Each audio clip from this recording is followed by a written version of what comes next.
வணக்கம். இது தந்தியின் இன்று. வரவேற்பது ரஞ்சித். நீட் தேர்வுக்கு நடிகர் விஜய் எதிர்ப்பு, கோவை மற்றும் நெல்லை மேயர்கள் திடீர் ராஜினாமா என பரபரப்புகள் வரிசை எட்டிய நாள் இன்று. நீட் தேர்வு மாநில உரிமைகளுக்கு எதிரானது என விருது வழங்கும் விழாவில் தமிழக வெற்றிக் கழக தலைவர் விஜய் இன்று பரபரப்பு பேச்சு. ஏழை எளிய கிராமப்புற மாணவர்கள் பாதிக்கப்படுவது சத்தியமான உண்மை என்றும் கருத்து. நீட் விலக்கு கோரி தமிழக அரசு கொண்டு வந்த தீர்மானத்தை மனப்பூர்வமாக வரவேற்பதாகவும் அறிவிப்பு. நீட் ரத்து கோரி தமிழக சட்டமன்றம் கொண்டு வந்திருக்கிற அந்த தீர்மானத்தை நான் மனப்பூர்வமாக வரவேற்கிறேன். நீட் தேர்வுக்கு எதிரான தமிழக அரசின் தீர்மானத்தை விஜய் ஆதரித்ததற்கு திமுக வரவேற்பு. நீட் தேர்வை எதிர்த்து சென்னையில் திமுக மாணவர் அணியினர் இன்று கண்டன ஆர்ப்பாட்டம். நீட் தேர்வு வந்த பிறகே அரசு பள்ளி மாணவர்கள் பெருமளவு பயனடைந்துள்ளதாக தமிழக பாஜக தலைவர் அண்ணாமலை கருத்து. நெல்லை, கோவை மாநகராட்சி மேயர்கள் இன்று திடீர் ராஜினாமா. புகார்களின் அடிப்படையில் நகராட்சி நிர்வாகத்துறை அமைச்சர் KN நேரு இருவரிடமும் அண்மையில் விசாரணை நடத்திய நிலையில் இன்று பரபரப்பு. மத அரசியலை மக்கள் நிராகரித்து விட்டதாக மாநிலங்களவையில் பிரதமர் மோடி இன்று பேச்சு. எதிர்க்கட்சிகள் தோல்வியை ஏற்க நிர்பந்திக்கப்பட்டிருப்பதாகவும் விமர்சனம். பொய் பேசுவதும் உண்மைக்கு அப்பாற்பட்ட விஷயங்களை கூறுவதும் பிரதமர் மோடியின் வழக்கம் என மல்லிகார்ஜுன கார்கே கடும் தாக்கு. விக்கிரவாண்டி சட்டமன்ற தொகுதியில் வாக்காளர்களுக்கு வேட்டி சேலை விநியோகிக்கப்பட்டதாக புகார். துணிகளை சாலையில் தூக்கி வீசி பாமகவினர் இன்று போராட்டம். அதிமுகவை ஒருங்கிணைக்க தமிழகம் முழுவதும் சுற்றுப்பயணம் மேற்கொள்வதற்கான பணிகள் 90% நிறைவு. இன்னும் 10 நாட்களில் சுற்றுப்பயணத்தை தொடங்குவேன் என்றும் சசிகலா இன்று அதிரடி அறிவிப்பு. கள்ளக்குறிச்சியில் 65 பேர் பலியாக காரணமான விஷச்சாராயத்தில் 29.7% வரை மெத்தனால் கலந்திருந்ததாக தகவல். வழக்கை CBIக்கு மாற்றுவதற்கான சூழல் எதுவும் இல்லை என சென்னை உயர்நீதிமன்றத்தில் தமிழக அரசு அறிக்கை. உத்தரப்பிரதேசத்தில் ஆன்மீக நிகழ்ச்சியில் கூட்ட நெரிசலில் சிக்கி 121 பேர் உயிரிழந்த சம்பவம். நீதி விசாரணை நடத்த மாநில அரசு இன்று முடிவு. பார்படாஸில் இருந்து விமானம் மூலம் இன்று டெல்லி புறப்பட்டது இந்திய கிரிக்கெட் அணி. நாளை அதிகாலை டெல்லி வந்தடையும் நிலையில் உலக கோப்பையுடன் பிரதமரை சந்திக்க திட்டம்.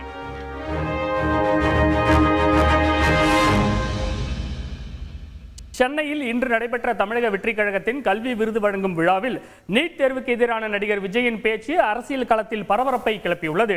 விஜயின் கருத்துக்கு திமுக, அதிமுக உள்ளிட்ட கட்சிகள் வரவேற்பு தெரிவித்துள்ளன.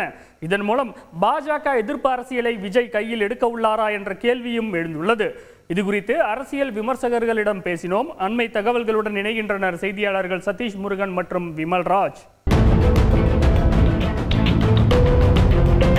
தமிழக வெற்றிக் கழகம் கட்சியை தொடங்கிய பின் அரசியல் ரீதியாக கருத்து தெரிவிக்காத நடிகர் விஜய் அண்மையில் கள்ளக்குறிச்சி விஷச்சாராய விவகாரத்தில் தமிழக அரசை நேரடியாக விமர்சித்தது அரசியல் வட்டாரத்தில் பரபரப்பை ஏற்படுத்தியது.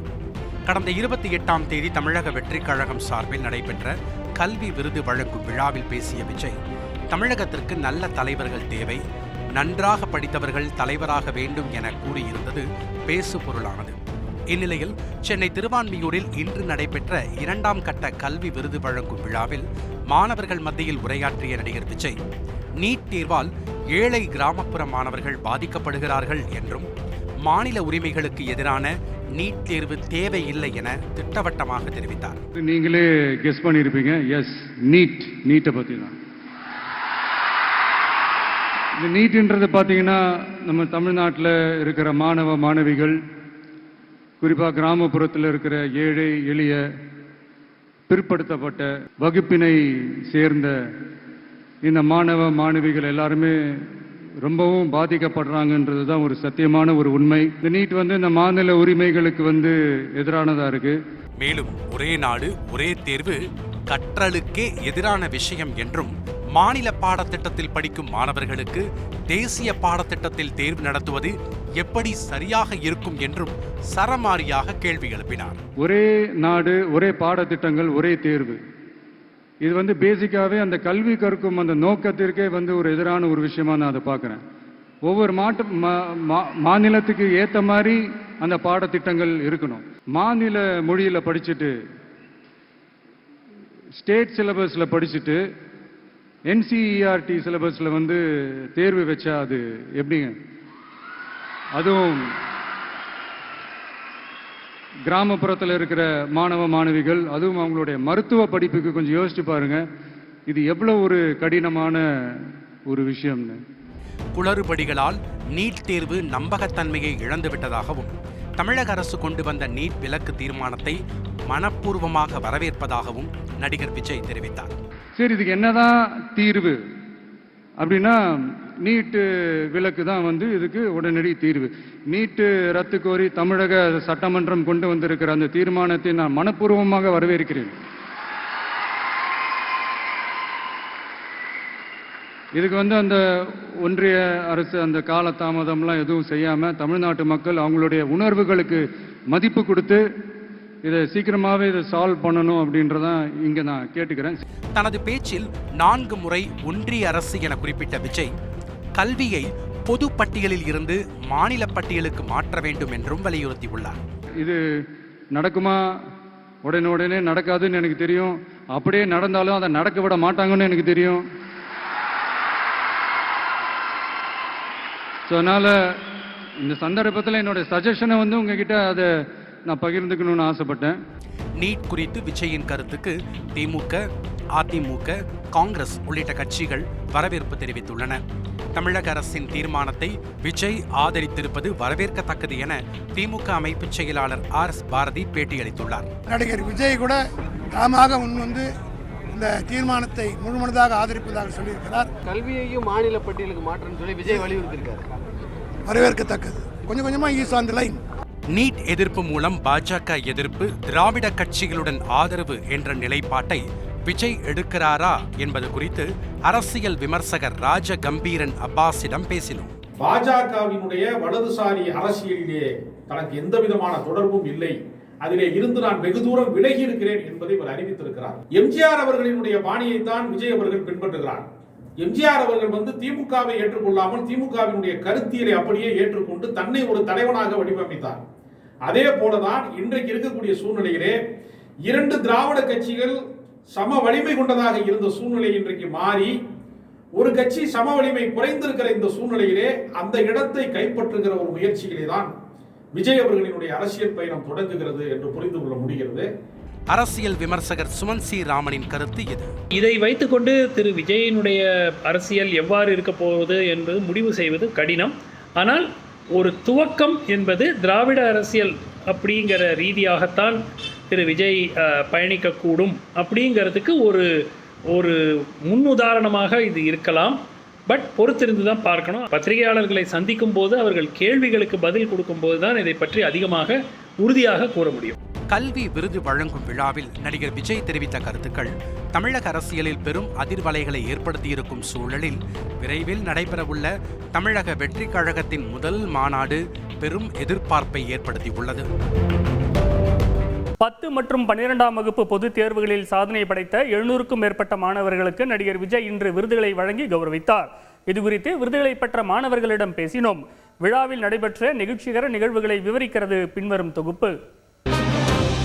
நடிகர் விஜயின் தமிழக வெற்றிக் கழகம் சார்பில் 10, 12ஆம் வகுப்பு பொதுத் தேர்வுகளில் தொகுதி வாரியாக முதல் 3 இடங்கள் பெற்ற மாணவ மாணவிகளுக்கு 2ஆம் கட்டமாக கல்வி விருது ஊக்கத்தொகை வழங்கும் விழா சென்னை திருவான்மியூரில் இன்று நடைபெற்றது. விழா அரங்கிற்கு வந்த நடிகர் விஜய்க்கு தாவேகா தொண்டர்களும் மாணவர்களும் உற்சாக வரவேற்பளித்தனர்.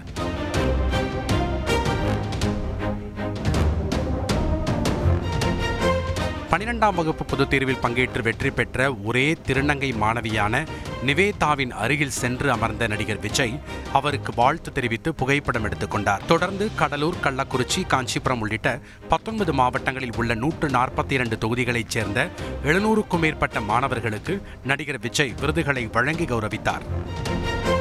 விருது பெற்ற மாணவர்கள் மற்றும் அவர்களின் பெற்றோரின் அரசியல் பேச்சு அரங்கை அதிரச் செய்தது. உயரே பறக்கும் ஊர்க்குருவி அல்ல நான், ஆகாயமே அண்ணார்ந்து பார்க்கும் கழுகு நான். டாஸ்மார்க் ஓபன் பண்ணி குடிக்கிறவங்களை என்கரேஜ் பண்றவங்களுக்கு மத்தியில படிக்கிறவங்களை என்கரேஜ் பண்றதுக்கான ஒரே கழகம் நம்ம டிவிக்கே தான். அடையா புகழ் இல்ல இவருக்கு எதுக்குன்னு தோணுண்டா, ஆட்சியை மாத்ததான் தளபதி வேணுண்டா. விஜய் அண்ணா, நீங்கள் தான் எங்கள் மன்னா. நாங்கள் கண்ட வெற்றியை உன் வெற்றியாய் பார்க்கும் நல்ல குணமே இந்த பாச செயலுக்கு கிடைக்கும் நாளைய தீர்ப்பே. சத்தியத்தை வெல்லுகின்ற வேகம், சட்டமன்றம் செல்லுகின்ற யோகம், இவ்விரண்டும் இணைகின்ற நேகம், இனி இல்லை உன்னை வெல்ல யாரும். வரவிருக்கும் 2026இல் ஜோசப் விஜய் என்னும் நான் என்று உறுதிமொழி நீங்க ஏற்பீங்க. அதை நாங்கள் எல்லாருமே கேட்போம் அப்படின்னு சொல்லிட்டு நான் ரொம்ப ஸ்ட்ராங்காக பிலீவ் பண்ணுறேன்னா, உங்களை எல்லாரும் நடிகனா பார்த்துட்டோம் சார்.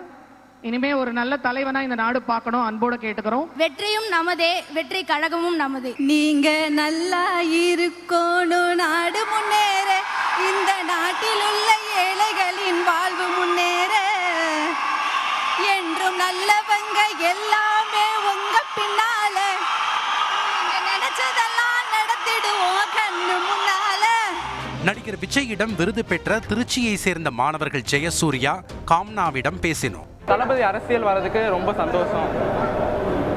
அவர் இந்த மாதிரி கல்வியை மாநிலத்து பட்டியல் எடுத்துகிட்டு வர்றது ரொம்ப அது கவர்ச்சிகரமாக இருந்துச்சு. அதனால அவருக்கு கண்டிப்பாக நான் ஓட் போடுவேன். அவருக்கு வந்து ஹெல்பிங் மைண்ட் நிறையா இருக்குது. எவ்வளோ தான் நிறைய பேர் இருந்தாலும் அப்படின்னாலும் இந்த மாதிரி வந்து ஸ்டூடெண்ட்ஸை மோட்டிவேட் பண்ணுறதுக்காக அமௌண்ட் கொடுத்து அதுக்கப்புறம் அவங்கள வந்து கௌரவிக்கிற மாதிரி யாருமே அதை செய்யவே இல்லை. ஃபஸ்ட் டைம் நம்ம சார் தான் செஞ்சார், அதுவும் அவரோட சொந்த செலவில் செஞ்சார். அதனால நான் வந்து என்னோட ஓட் வந்து அவருக்கு தான். விருது வழங்கும் விழாவில் சகோதரிகள் இருவர் மேடையில் மண்டியிட்டு ரோஜா பூக்களை வழங்க விஜயும் மண்டியிட்டு அவற்றை பெற்றுக்கொண்டார். இதேபோல விருது வழங்கும் விழாவில் பல்வேறு நிகழ்ச்சிகர நிகழ்வுகள் நடைபெற்றன. பீச்சுக்கு போய் கட் அவுட் கூட போட்டோ எடுத்திருக்கோம். இன்னைக்கு அவர் கூடவே போட்டோ எடுக்கிறோம். சார் நீங்க நல்லா இருக்கணும் சார். உங்களுடைய குழந்தைகள், உங்களுடைய பெற்றோர்கள் எல்லாரும் நல்லா இருக்கணும் சார். உங்களை பார்க்கும்போது எனக்கு எம்ஜிஆர் ஐயா அவர்களை பார்க்குற போல தான் தோணும். கல்விக்கு கண் கொடுக்கும் நிகழ்கால கர்ம வீரரே, உன்னை காண முடியவில்லை என்றாலும் உணர்வால் உணர்ந்து அறிவுரைகளை உள்வாங்கி மகிழும் மாணவி.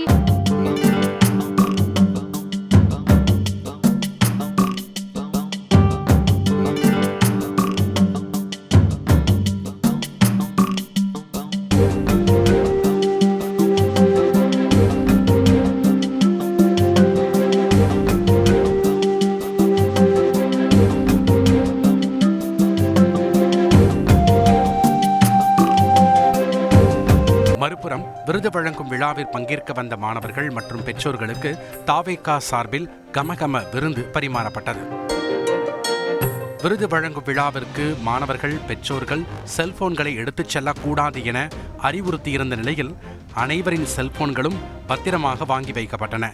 பேப்பர், பேனா உள்ளிட்ட எந்த பொருள்களும் எடுத்துச் செல்ல அனுமதிக்கப்படவில்லை என்பது குறிப்பிடத்தக்கது. மீண்டும் சந்திக்கும் வரை நன்றி, வணக்கம். சதீஷ் முருகன், தாவேகாவின் கல்வி விருது வழங்கும் விழாவில் மொத்தம் எத்தனை மாணவர்கள் கௌரவிக்கப்பட்டுள்ளனர்? விஜயின் முதல் அரசியல் மாநாடு எப்போது நடைபெற உள்ளது? விவரங்கள் சொல்லுங்க. தமிழக வெற்றி கழகத்தின் சார்பில் இரண்டாம் கட்டமாக நடைபெற்ற இந்த விருது வழங்கும் நிகழ்ச்சி 9 மணி நேரம் நடைபெற்றது. தமிழகம் மற்றும் புதுவையை சேர்ந்த 740 மாணவ மாணவிகள், சுமார் 19 மாவட்டத்தை சேர்ந்தவர்களுக்கு விஜய் தனது கைகளால் விருதுகளை வழங்கினார். மாணவ மாணவிகள், பெற்றோர், நிர்வாகிகள் என 3500க்கும் மேற்பட்ட நபர்கள் இந்த நிகழ்வில் கலந்து கொண்டனர். இந்த நிகழ்ச்சியானது இன்றுடன் நிறைவு செய்யப்பட்டிருக்கிறது. இதன் அடுத்த கட்டமாக தமிழக வெற்றி கழகத்தினுடைய முதல் அரசியல் மாநாடு வருகிற செப்டம்பர், அக்டோபர் மாதத்தில் நடைபெறலாம் எனவும் எதிர்பார்க்கப்படுகிறது. ரஞ்சித். கூடுதல் விவரங்களுக்கு நன்றி சதீஷ் முருகன். பார்படாஸில் இருந்து விமானம் மூலம் டெல்லி புறப்பட்ட இந்திய கிரிக்கெட் அணியினர் நாளை அதிகாலை டெல்லி வந்தடைய உள்ளனர். இந்திய வீரர்கள் உலகக்கோப்பையுடன் நாளை பிரதமரை சந்திக்க உள்ளதாக தகவல் வெளியாகியுள்ளது.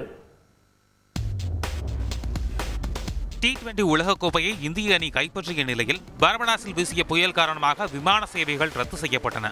இதனால் இந்திய கிரிக்கெட் அணியினர் இந்தியா திரும்புவதில் சிக்கல் ஏற்பட்டது. இந்நிலையில் புயலின் தாக்கம் குறைந்ததை அடுத்து இந்திய அணியை அழைத்து வருவதற்காக ஏர் இந்தியா விமானம் இன்று பார்படாஸ் சென்றடைந்தது. தொடர்ந்து இந்திய அணி வீரர்கள், அவர்களது குடும்பத்தினர், பயிற்சியாளர்கள், பத்திரிகையாளர்கள் உள்ளிட்ட 70க்கும் மேற்பட்டோர் பார்படாஸிலிருந்து அந்த விமானம் மூலம் இன்று டெல்லி புறப்பட்டனர். நாளை அதிகாலை விமானம் டெல்லி வந்தடையும் என எதிர்பார்க்கப்படுகிறது. 17 ஆண்டுகளுக்கு பின் T20 உலகக்கோப்பையை இந்தியாவிற்கு கொண்டு வருவதாக விமானத்தில் பயணிக்கும் இந்திய வீரர்கள் புகைப்படங்களை வெளியிட்டுள்ளனர். தாயகம் திரும்பியவுடன் இந்திய வீரர்கள் கோப்பையுடன் பிரதமர் மோடியை சந்திக்க உள்ளனர். மேலும் உலகக்கோப்பையை வென்ற இந்திய அணி வீரர்களின் திறந்தவெளி பஸ் பேரணி நாளை மாலை 5 மணியளவில் மும்பையில் நடைபெறும் என BCCI செயலாளர் ஜெய்ஷா அறிவித்துள்ளார். இதனிடையே சர்வதேச T20 கிரிக்கெட்டில் ஆல்ரவுண்டர்களுக்கான தரவரிசையில் இந்திய அணி வீரர் ஹர்திக் பாண்டியா முதலிடத்துக்கு முன்னேறியுள்ளார். உலகக்கோப்பை இறுதி ஓவரில் அவர் சிறப்பாக பந்து வீசி வெற்றிக்கு வழிவகுத்தது குறிப்பிடத்தக்கது. இன்ஸ்டாகிராம் லைவ் வீடியோவில் போலீசாருக்கு கொலை மிரட்டல் விடுத்த சென்னை காசிமேட்டைச் சேர்ந்த ரவுடியை தனிப்படை போலீசார் கைது செய்தனர். வீட்லயே ஒரு கொலை நடக்கண்டா, இனி நைட்டுக்குள்ள நடக்கண்டா. நான் நினைச்சேனா இனி நைட்டு ஒரு கொலை நடக்கண்டா. நீ நான் நினைச்சேன்னா அத்தனை போலீஸாருங்க மொத்தம் அத்தனை போலீஸாருங்களும் அகேன்ஸ்டா நான் பேசுறேன்டா. இன்னைக்கு இன்னைக்கு ஒரு கொலை நடக்கண்டா, எச்சைட்டில் தடுக்க முடியுமாடா உங்களால்? நான் நினைச்சா இன்னைக்கு நைட்டுக்குள்ள போலீஸையே கொலை பண்ணுவேன் என இன்ஸ்டாகிராமில் இப்படி ஓப்பனாக மிரட்டல் விடுத்த இவர்தான் சென்னை காசிமேட்டை சேர்ந்த சரித்திர பதிவேடு குற்றவாளி ரிஷி கண்ணா. அண்மையில் ரியல் எஸ்டேட் அதிபர் ஒருவரை மிரட்டி பணம் பறித்த வழக்கில் ரவுடி ரிஷி கண்ணாவின் கூட்டாளிகளை கைது செய்து சிறையில் அடைத்த போலீசார் தலைமறைவாக இருந்த இவரை தேடி வந்தனர். அதற்குள் நானும் ரவுடிதான் என வடிவேலு வாண்டடாக வந்து வண்டியில் ஏறியதைப் போல் போலீசாருக்கு கொலை மிரட்டல் விடுத்து மீண்டும் வசமாக சிக்கியிருக்கிறார்.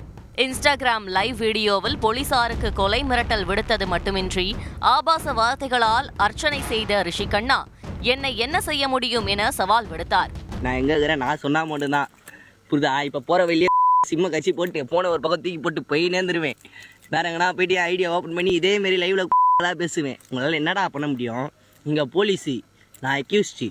இதோடு நிறுத்திக் கொள்ளாமல் சர்வதேச தாதாவை போல் ஹைகோர்ட்டில் வந்துதான் சரணடைவேன் என பில்டப் கொடுத்து அலப்பறை செய்த நிலையில் வீடியோ வைரலானது. டேய், நான் ஆஜர் தாண்டா ஆகணும். நான் ஆஜர் ஆகணுமா? ரிஷிகண்ணா ஆஜராகணும், அவ்வளோதானே? ரிஷிகண்ணா ஆஜராகணும். ஆஜர்ரா, வாங்கடா, நாளைக்கு ஹைகோர்ட் ஆஜராகிறேன்டா நான். இதனை கண்டு வெறிக்கொண்ட வேங்கையாக மாறிய போலீசார் தனிப்படை அமைத்து தீவிரமாக தேடி வெளியூர் செல்லும் திட்டத்தில் எழும்பூர் ரயில் நிலையம் சென்ற ரிஷி கண்ணாவை தட்டி தூக்கினர். அட்டகாசம் செய்யும் ரவுடிகள் வழக்கமாக போலீஸ் கஸ்டடியில் வழுக்கி விழுந்து கை கால்கள் முறித்துக் கொள்வதைப் போல் வழுக்கி விழுந்த ரிஷி கண்ணாவிற்கு சென்னை அரசு ஸ்டான்லி மருத்துவமனையில் சிறப்பு வைத்தியம் கொடுக்கப்பட்டு வருகிறது. மத அரசியலை மக்கள் நிராகரித்து விட்டதாக கூறியுள்ள பிரதமர் மோடி எதிர்க்கட்சிகள் தோல்வியை ஏற்க வேண்டும் என வலியுறுத்தியுள்ளார். இதனிடையே ஹத்ராஸ் ஆன்மீக நிகழ்ச்சியில் கூட்ட நெரிசலில் 121 பேர் பலியானது தொடர்பாக 5 பிரிவுகளில் வழக்கு பதிவு செய்யப்பட்டுள்ளது. தகவல்களை விவரிக்கிறார்கள் செய்தியாளர்கள் ரமேஷ்குமார் மற்றும் ராஜா.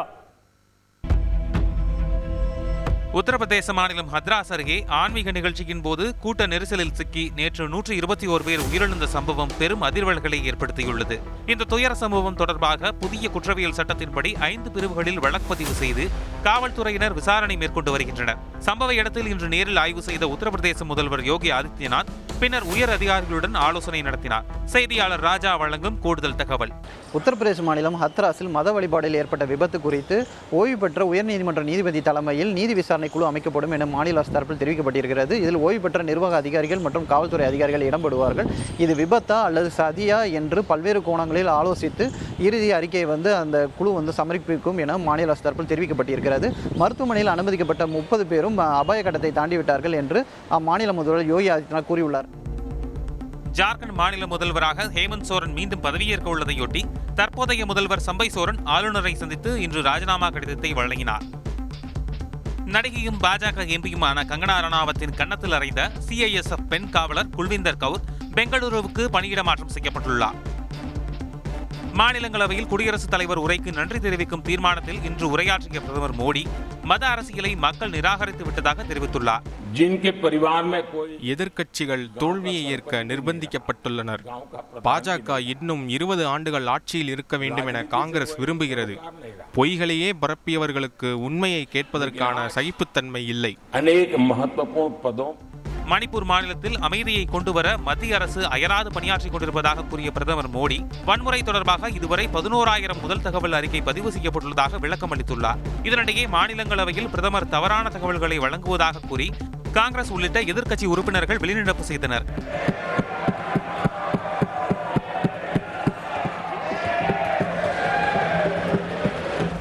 பொய் பேசுவதும் உண்மைக்கு அப்பாற்பட்ட விஷயங்களை கூறுவதும் பிரதமர் மோடியின் வழக்கம் என காங்கிரஸ் தேசிய தலைவர் மல்லிகார்ஜுன கார்கே குற்றம் சாட்டியுள்ளார். இதனைத் தொடர்ந்து மாநிலங்களவை தேதி குறிப்பிடாமல் ஒத்திவைக்கப்பட்டது. செய்தியாளர் ரமேஷ்குமார் வழங்கும் கூடுதல் தகவல். நடப்பு நிதியாண்டுக்கான முழுமையான மத்திய பட்ஜெட்டை மத்திய அரசு நாடாளுமன்றத்தில் தாக்கல் செய்ய வேண்டும். பட்ஜெட் தயாரிப்பு பணிகள் ஏற்கனவே தொடங்கி நடைபெற்று வரும் நிலையில் அநேகமாக வரும் ஜூலை 23ஆம் தேதி மத்திய அரசு நாடாளுமன்றத்தில் பட்ஜெட்டை தாக்கல் செய்ய இருப்பதாக தகவல் வெளியாகியுள்ளது. மகாராஷ்டிரா, ஜார்க்கண்ட், ஹரியானா உள்ளிட்ட 4 மாநில சட்டப்பேரவை தேர்தலை முன்னிட்டு மத்திய பட்ஜெட்டில் தனிநபர் வருமான வரி உச்சவரம்பு உயர்வு உள்ளிட்ட பல்வேறு சலுகைகள் அறிவிக்கப்படலாம் என எதிர்பார்க்கப்படுகிறது. ரஞ்சித். நன்றி ரமேஷ்குமார். நெல்லை மற்றும் கோவை மேயர்கள் இன்று திடீரென தங்கள் பதவியை ராஜினாமா செய்வதாக அறிவித்துள்ளனர். இதனிடையே கள்ளக்குறிச்சி விஷச்சாராய வழக்கில் சிபிஐ விசாரணை தேவையில்லை என உயர்நீதிமன்றத்தில் தமிழக அரசு இன்று அறிக்கை தாக்கல் செய்துள்ளது. இன்றைய நாளின் முக்கிய அரசியல் நிகழ்வுகளை விவரிக்கிறது இந்த தொகுப்பு. நீட் முறைகேடு விவகாரத்தில் மத்திய அரசை கண்டித்து சென்னை வள்ளுவர் கோட்டத்தில் திமுக மாணவர் அணி சார்பில் இன்று ஆர்ப்பாட்டம் நடைபெற்றது.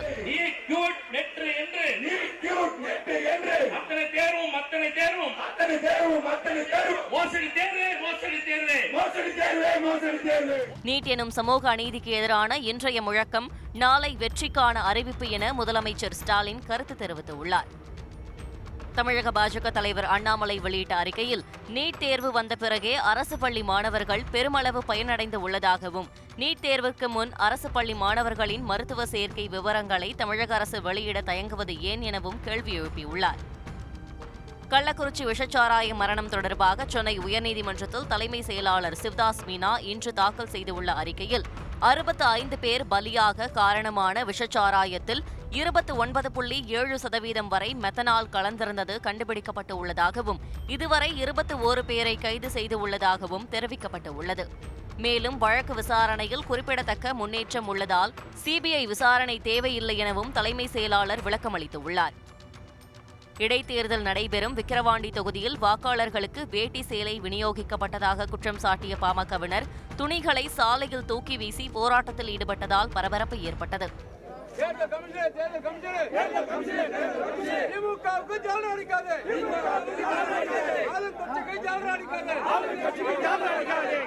மேலும் இதுகுறித்து விழுப்புரம் மாவட்ட ஆட்சியரிடமும் பாமக சார்பில் புகார் அளிக்கப்பட்டுள்ளது. சென்னையில் இன்று செய்தியாளர்களிடம் பேசிய சசிகலா அதிமுகவை ஒருங்கிணைக்க இன்னும் 10 நாட்களில் தனது சுற்றுப்பயணத்தை தொடங்க இருப்பதாக தெரிவித்தார். 90% நல்லா இருக்கு. விளம்பரம் கொடுத்துருவோம். 10 days. கோவை மாநகராட்சி மேயர் கல்பனா மற்றும் நெல்லை மேயர் சரவணன் ஆகியோர் இன்று திடீரென தங்கள் பதவியை ராஜினாமா செய்துள்ளனர். செய்தியாளர் ராமசுந்தரம் வழங்கும் கூடுதல் தகவல். தமிழகத்தின் பெரிய மாநகராட்சிகளான கோயம்புத்தூர் மற்றும் நெல்லை மாநகராட்சிகளின் மேயர்கள் தங்களது ராஜினாமா கடிதத்தை மாநகராட்சி ஆணையாளரிடம் ஒப்படைத்திருக்கிறார்கள். அந்த கடிதங்களில் குடும்ப சூழ்நிலை காரணமாக தங்களது ராஜினாமா செய்வதாக அறிவிப்புகளை வெளியிட்டிருக்கிறார்கள். நெல்லை மாநகராட்சியின் மேயர் ராஜினாமா செய்ததை தொடர்ந்து வரும் 8ஆம் தேதி கூட்டம் அறிவிக்கப்பட்டிருக்கிறது. அந்த கூட்டத்தில் ராஜினாமா கடிதம் வைக்கப்பட்டு கவுன்சிலர்களின் ஒப்புதல்கள் பெறப்பட்டு அடுத்த கட்ட நடவடிக்கை மேற்கொள்ளப்படும் என ஆணையர் தரப்பு தகவலாக இருக்கிறது. ரஞ்சித். நன்றி ராமசுந்தரம். இந்தோனேஷியாவில் பெண் ஒருவரை மலைப்பாம்பு விழுங்கிக் கொன்ற சம்பவம் அதிர்ச்சியை ஏற்படுத்தியுள்ளது. இந்தோனேஷியாவின் தெற்கு சுலவேசி மாகாணத்தில் வசித்து வந்த சிரியாட்டி என்ற 36 வயது பெண் தனது குழந்தைக்கு மருந்து வாங்க வீட்டிலிருந்து வெளியே சென்றுள்ளார். ஆனால் அவர் வீடு திரும்பாததால் அதிர்ச்சியடைந்த குடும்பத்தினர் அவரை தேடியுள்ளனர். வீட்டிலிருந்து சுமார் 500 மீட்டர் தொலைவில் சிரியாட்டியின் காலனிகளும் அதன் அருகே சுமார் 30 அடி நீளமுள்ள ராட்சத மலைப்பாம்பும் கிடந்துள்ளது. கிராமவாசிகள் பாம்பின் வயிற்றை கிழித்து பார்த்தபோது உள்ளே பெண்ணின் சடலம் இருப்பது தெரிய வந்தது. ஏற்கனவே கடந்த ஜூன் 6ஆம் தேதி 50 வயது மதிக்கத்தக்க பெண் ஒருவரை மலைப்பாம்பு விழுங்கி கொன்ற நிலையில் அடுத்தடுத்து நடைபெறும் இதுபோன்ற சம்பவங்கள் இந்தோனேஷியாவில் அதிர்ச்சியை ஏற்படுத்தியுள்ளது. இன்றைய நாளின் முக்கிய நிகழ்வுகளை இதுவரை பார்த்தோம். பார்த்த உங்களுக்கு நன்றி. இது தந்தையே நின்று நான் ரஞ்சித். இனி இரவு வணக்கம்.